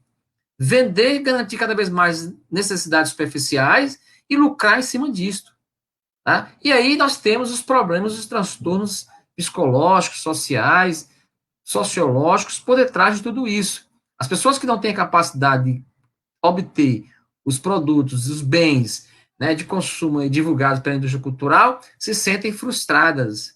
Aí gera também um sentimento de rejeição, de exclusão social, de não pertencimento, de estranhamento, e essas crianças começam a se sentir aí abandonadas, começam a se sentir realmente aí despossuídas do que é normal para todos, se sentem estranhas, e aí começa a ter problemas também psicológicos, né, passa a sofrer também, né, de alguns traumas, começa a sofrer também aí de alguns transtornos, enfim, diversas síndromes aí existentes hoje tem a ver muito com essa exclusão, né, das pessoas desse universo do consumo que é produzido pela indústria mercadológica do capitalismo. Então, como as pessoas não conseguem possuir aquilo que é colocado como objeto da moda, como objeto ideal, o objeto fantástico ali colocado pelo mercado, ela então vai se sentir cada vez mais, né, uma pessoa que não tem aquilo que possa torná-la feliz. Ela identifica a felicidade com aquele possuir, com aquele ter. E aí esquece o ser. Então, há aí uma primeira reflexão fundamental, Harrison, para a filosofia. Tá? Inclusive, para a análise filosófica do filme. Né? Nós temos que entender também essa relação entre ser e ter, né? Nós podemos ter isso aí, Erich Fromm trabalha muito bem sobre isso, que o capitalismo cria cada vez mais um superdimensionamento da propriedade sobre os objetos, sobre os bens materiais, de maneira tal que as pessoas começam a se despersonalizar, né? Elas perdem a sua compreensão de si, elas perdem o valor moral da sua própria existência enquanto ser social, enquanto ser vivente, ser de afetividade, ser esteticamente vivenciando relações sociais, criativas, imagéticas, para se reduzir a apenas uma pessoa que tem que ter. Né? Ela esquece de que ela de que ela existe. Então, a existência dela está totalmente submetida ao ter. E não tendo, ela se sente, então, frustrada, ela se sente, então, excluída, ela se sente, então, completamente incapaz, ela se sente, então, uma pessoa completamente, assim, impotente. E aí surgem os diversos problemas psicológicos. A psicopatologia da vida social, como Freud fala, está muito nisso aí. As pessoas vivem uma sociedade na qual elas não se sentem mais abrigadas, elas não se sentem mais pertencendo àquela sociedade. Então, aí gera-se, então, frustrações. Né? O Byung-Chul Han fala muito sobre isso também, né? A sociedade do consumo é tão forte, tão poderosa, e, sobretudo, a sociedade da positividade, as pessoas precisam ter, possuir, cada vez mais se afirmarem enquanto tais, de maneira tal que não conseguem mais vivenciar com a negação, com a ausência, com a opacidade, né?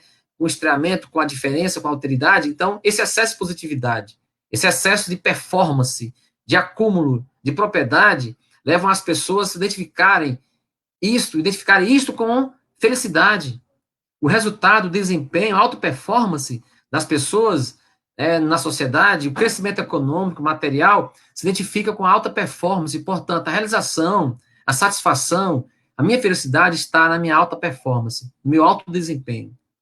A minha propriedade, a minha riqueza, meus bens materiais, que caracteriza que eu tenho um bom desempenho na sociedade, portanto, sou um ser de sucesso. Mas isso não existe para as diversas culturas excluídas. As pessoas hoje, nessa grande maioria, estão excluídas, né, das mínimas condições de cidadania e de dignidade. E quando elas estão submetidas a essa ideologia do ter, aí sim o massacre é realmente devastador sobre a maioria das pessoas na sociedade de consumo. Então, quando elas não se sentem ali contempladas, elas se sentem frustradas. O Charlie não se sentia feliz.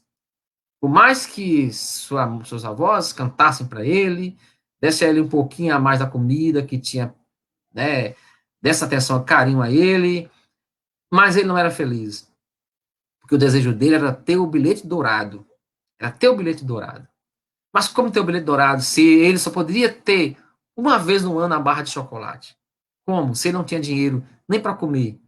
Então ele vivia naquela angústia constante de querer ter. De querer ter. Mas é interessante observar o seguinte, que não está ali a felicidade, né? Não está ali a felicidade. Ele possuiu o bilhete, mas a sua felicidade não está naquilo, é momentânea, que o bilhete é apenas um elemento material provisório, não essencial, não fundamental. Aí me lembro de Epicuro, né? Epicuro, na carta Meneceu, né, a carta sobre a felicidade, ele fala sobre isso. Os bens materiais, eles podem trazer uma felicidade ilusória, passageira, superficial. Ela não é essencial, ela não é fundamental. E, portanto, nós vivemos constantemente nessa angústia constante. Lembro também daquela dor constante que Arthur Schopenhauer fala, né? Nós vivemos constantemente na sociedade eivada de dores, porque a dor está em não ter, porque nós vivemos constantemente querendo ter, querendo se afirmar, se positivar, mas, portanto, nessa angústia constante da nossa impotência, nossos limites, nós não somos felizes, estamos submetidos a dores. Mas também quando possuímos elementos materiais necessários para essa ideia falsa de felicidade, nós vamos viver constantemente na ansiedade, na perturbação, né? Na perturbação e, sobretudo, no desespero de perder. Também, novamente, é outra situação de dor. Tá? Então, assim, quando tudo se reduz ao ter, ao possuir, ao bem material, a felicidade é efêmera e ilusória. Ela não nos leva realmente a nenhuma realização, a nenhuma felicidade. Eu acho que o filme pode nos trazer essas reflexões filosóficas fundamentais. E aí uma questão fundamental também entender aí, como o Samuel colocou a questão aí, o Heros também, que é importante sim essas reflexões para o despertar, para o filosofar, mas não basta apenas isso para se dizer que alguém é filósofo, né? Basta apenas ter essa percepção crítica das coisas para se tornar um filósofo. É claro que Gramsci coloca que todos os homens são intelectuais, mas dentro de limites potenciais que podem ser desenvolvidos. Agora, uma coisa é conhecimento, né, como fala Aristóteles na metafísica. Uma coisa é conhecimento, você pode ter conhecimento, você pode ler bastante livros, você pode até ter conhecimentos, mas a sabedoria é filosófica. Somente os sábios são filósofos. É porque eles têm a capacidade, além de entender, de compreender, mas também de ensinar. Então, isso exige capacidade teórica e filosófica. Quando você adquire conhecimento, e esse conhecimento se transforma em experiência de vida, lição de vida, e, sobretudo, você consegue aplicar isso à sua existência, na sua vida, você torna-se, então, sábio. Então, muitas pessoas conhecem, falam sobre muitas coisas da filosofia, mas nem todas são sábios, nem todas as pessoas são sábias, a ponto de dizerem que são filósofas, ou filósofos, né? Então, assim, não necessariamente podemos dizer, todo mundo aí é filósofo também, não é bem assim, não. Então, é preciso uma capacidade mais ampla, mais profunda, para você dizer que a pessoa possa se transformar num filósofo, né, ou numa filósofa, tá? Agora, uma coisa importante, pessoal, só para poder concluir minha fala, eu gosto de falar muito, às vezes eu me delongo demais, mas assim, o castigo, né? Vocês viram o castigo das pessoas com as suas manias, as manias ruins, que aí tem essa crítica, assim, a esses comportamentos psicológicos das pessoas, que de fato escamoteia a origem desses problemas, onde é que eles estão. Acho que o roteiro tenta trazer isso. A música, né, dos Ompalompas mostra claramente a culpa de quem é disso aí, presente, mas é interessante que o castigo que é dado àquelas pessoas é muito drástico, né?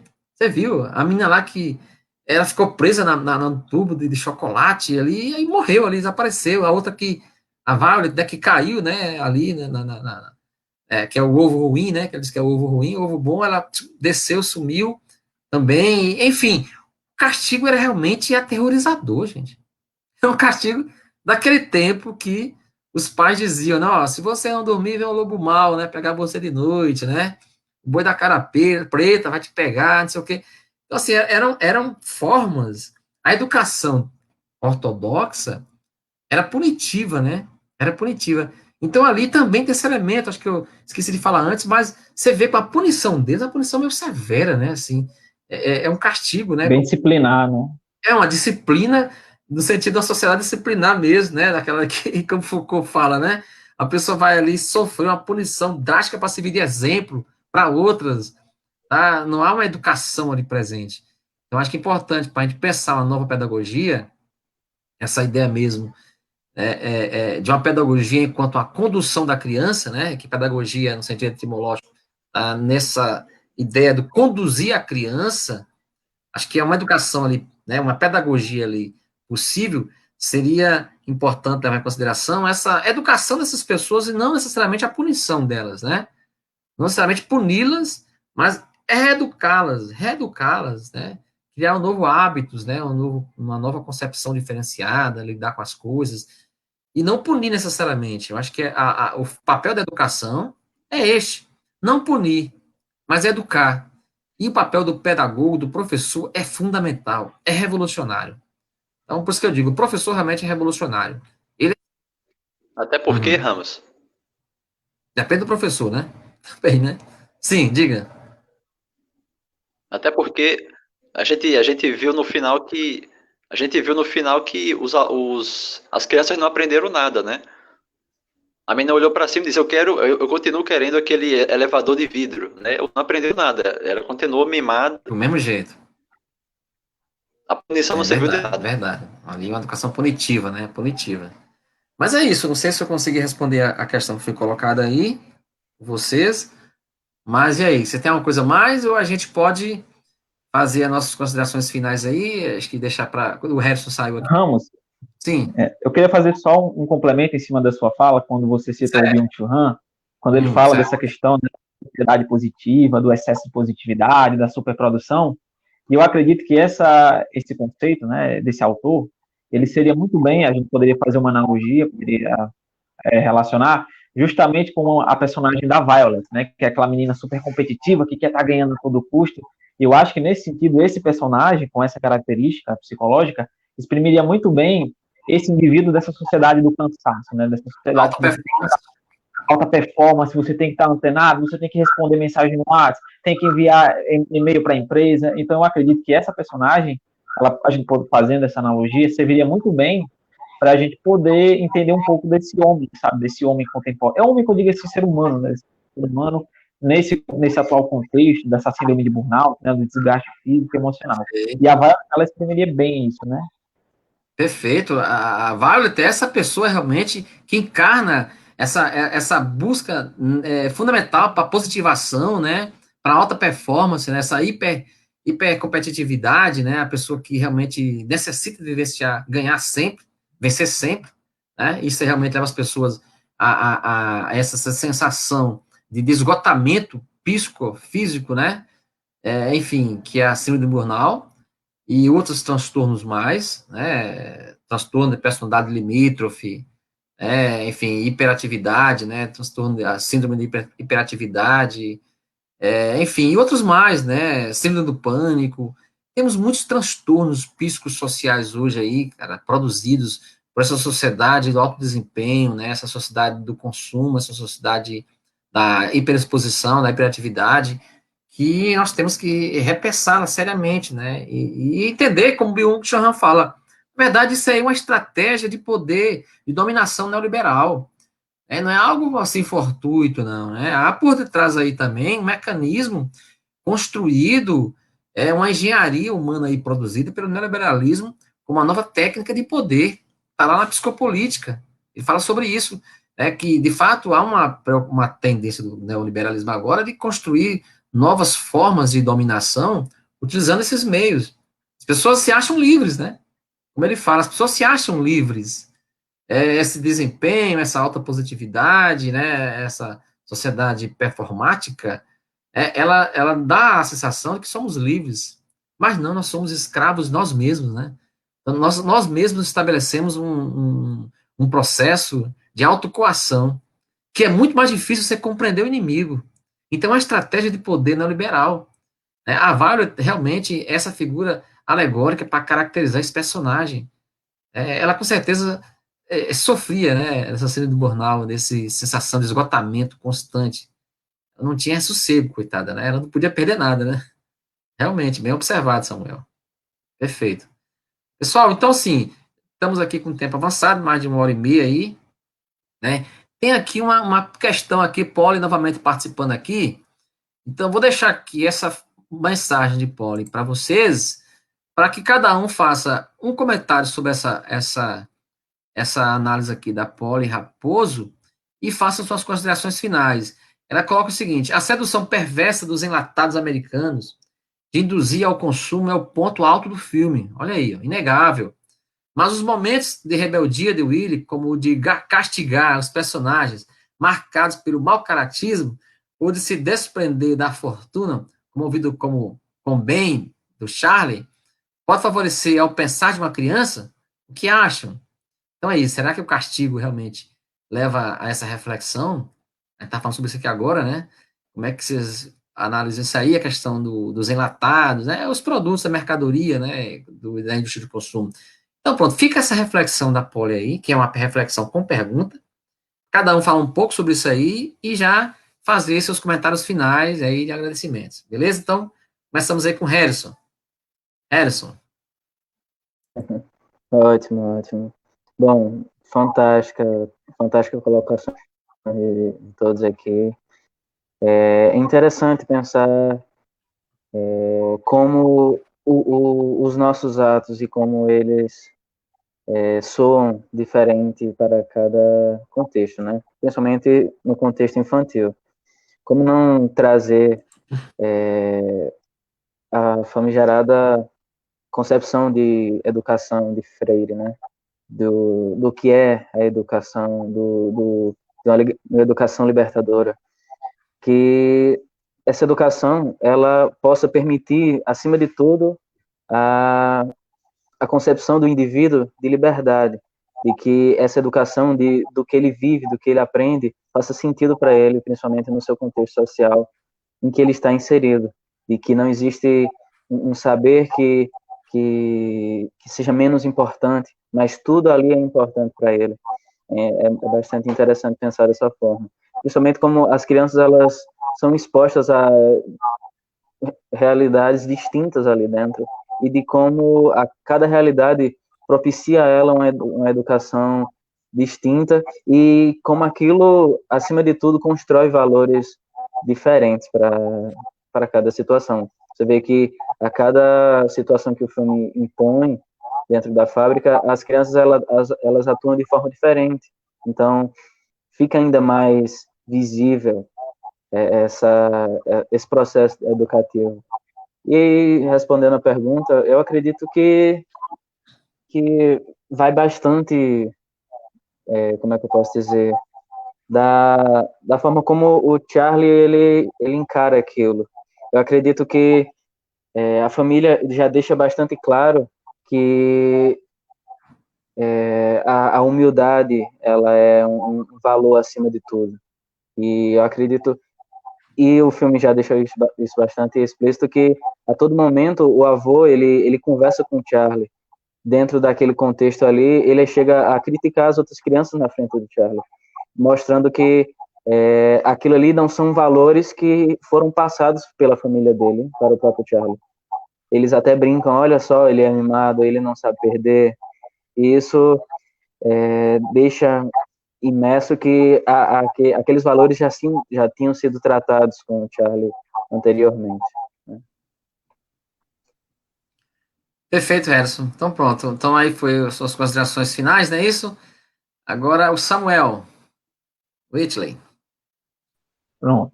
Sobre a pergunta, como foi mesmo a pergunta, foi se a conduta do Willy Wonka em punir, né, propiciaria a um pensar. Olha, assim, eu fiquei aqui pensando nessa pergunta, eu acho que é muito complexo, porque, veja bem, pelo que eu observei do filme, né, do remake de 2005, desse filme, eu até questiono, o Willy Wonka, ele aplica essa punição, mas eu fiquei aqui. Qual é a legitimidade que o Willy Wonka tem para aplicar uma correção, né, uma punição em um comportamento considerado inadequado, sendo que ele mesmo também possui um comportamento que pode ser considerado inadequado, como o professor Ramos falou, a questão desse regime, né, que ele impõe ali na sua fábrica, até mesmo a sua relação com a própria família, com o próprio pai, que por mais questionável que seja, ainda é o pai, né, ele se isolou de tudo, de todos, então eu faria esse questionamento. Até que ponto o próprio Willy Wonka ele possui essa legitimidade para poder aplicar punições nas pessoas? E quem é que garante que essas punições serão úteis, né, serão eficazes? Como o Everton falou, a gente observa que, com o andar do filme, com o desenvolvimento, essas opções duras foram aplicadas, mas você não houve um certo contorno do próprio comportamento dos alunos, aliás, dos alunos, das crianças. Tanto que a menina lá no final, por tudo que ela passou, ela ainda fica com aquela coisa mimada, só que ao invés dela mudar, quem muda é o pai, que vai dizer um não, eu não vou comprar isso, e o que você vai ter é um não. Então, eu acho que esse seria o questionamento. Até que ponto uma figura que apresenta um comportamento questionável, como o Willy Wonka, pode ter legitimidade para aplicar a punição em outras pessoas com comportamentos também questionáveis. Ótimo, beleza, tranquilo. Agora o Everton aí, falando sobre essa questão aí, suas considerações finais, Everton. Bom, eu acho que essa questão que o Samuel colocou foi perfeita, né? Complementou o que eu já tinha falado até, sobre a punição não ter servido de muita coisa, né? É claro que a punição ela pode ter várias consequências, né? É claro que a criança ela pode aprender alguma coisa com a punição, com o castigo, né? Isso é subjetivo. Só que o questionamento que o Samuel colocou realmente ele é interessante no sentido de saber qual é a legitimidade, né, do que o William Wonka colocou para as crianças, né, e para os adultos também.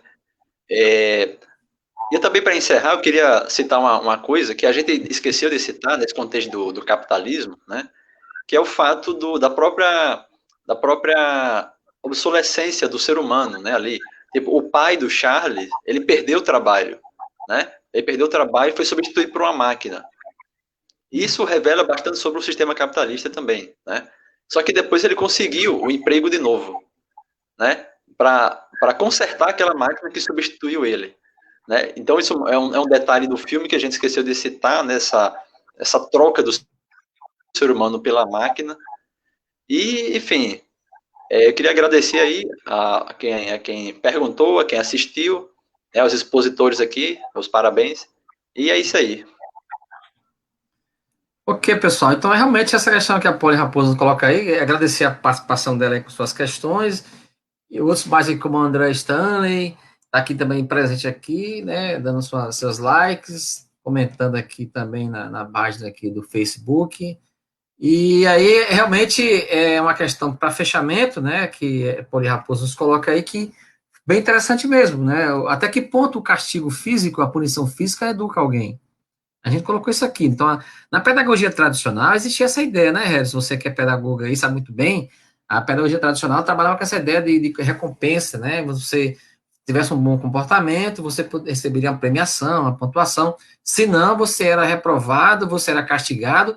Tinha até a ideia antigamente da palmatória, né? A pessoa que fizesse uma coisa errada na sala de aula, quando ela errasse, ela tinha que levar a palmada na mão ali, um instrumento de madeira, doía muito. Então, assim, eu ficar no castigo ali, no canto da parede, né, no cantinho do burro, né, ali no canto de isolamento, com um chapéu de cone na cabeça. Tinha coisas assim absurdas antigamente, que os antigos, né, achavam que isso educaria. Mas, pelo contrário, não educou ninguém. Pelo contrário, produziu, foram pessoas marginalizadas, foram pessoas revoltadas, né, e a sociedade se tornou violenta, essas pessoas se excluíram cada vez mais, se sentiam isoladas, levou a um bullying constante, e isso aumentou, isso com certeza deseducou, tá? Com certeza o castigo, a punição não educa ninguém, de forma alguma. Cria um medo, cria um temor, o medo, a política do medo e do terror é do sistema totalitário. Somente os sistemas totalitários é que impõem o medo e o terror como forma de controle social. Então, isso aí é algo que tem que ser banido da educação. De forma alguma, podemos entender que uma educação possa trabalhar com esse esquema de punição, recompensa, a partir de desempenhos e resultados. Porque se, por um lado, você trabalha com a recompensa de resultados positivos, você pode gerar pessoas transtornadas, pessoas cada vez mais tensas, né, com essa necessidade constante de uma alta performance, e, por outro lado, também, com a punição, você pode levar a pessoas traumatizadas, né, pessoas realmente aí que podem cada vez mais se afastar daquelas perspectivas de um crescimento pessoal, né? Em vez de crescer com isso, pode se isolar, se perder cada vez mais e aumentar o ciclo da violência, né? Esse ciclo vicioso da violência. A pessoa que apanha porque não fez uma coisa errada, ela tender também a bater, a revidar isso socialmente, na família, enfim, e nas suas relações outras na sociedade. Então, com certeza, o castigo não educa ninguém. Pelo contrário, deseduca, né? A educação não se dá assim a partir dessa forma punitiva, que parece muito aquele hábito medieval, né?